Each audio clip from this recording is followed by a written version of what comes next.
ભરૂચમાં આવતીકાલે મુખ્યપ્રધાન ભૂપેન્દ્ર પટેલના કાર્યક્રમ પૂર્વે જિલ્લા કોર્ટને ફરી એકવાર બોમ્બથી ઉડાવી દેવાની ધમકી મળતા તંત્રમાં હડકંપ મચી ગયો છે। ભરૂચ કોર્ટના અધિકૃત ઈમેલ આઈડી પર અજાણ્યા ઈસમ દ્વારા ધમકીભર્યો ઈમેલ મોકલવામાં આવ્યો હોવાની માહિતી મળી છે।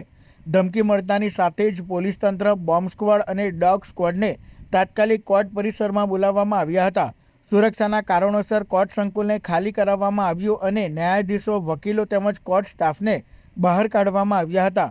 બોમ્બ સ્ક્વોડ અને ડોગ સ્ક્વોડ દ્વારા કોર્ટના તમામ રૂમ, પરિસર અને આસપાસના વિસ્તારોમાં સઘન ચેકિંગ હાથ ધરવામાં આવ્યું હતું। પ્રાથમિક તપાસ દરમિયાન કોઈ શંકાસ્પદ વસ્તુ મળી નથી, તેમ છતાં સુરક્ષા વ્યવસ્થા વધુ કડક બનાવવામાં આવી છે। પોલીસ દ્વારા ઈમેલ મોકલનારની ઓળખ મેળવવા સાયબર ક્રાઇમ ટીમને તપાસ સોંપવામાં આવી છે। સમગ્ર મામલે ઉચ્ચ અધિકારીઓ નજર રાખી રહ્યા છે। હાલ કોર્ટ સંકુલમાં પરિસ્થિતિ નિયંત્રણમાં હોવાનું જાણવા મળ્યું છે। અત્રે ઉલ્લેખનીય છે કે ગત તારીખ 6 જાન્યુઆરીના રોજ પણ ભરૂચ કોર્ટને બોમ્બથી ઉડાવી દેવાની ધમકી મળી હતી।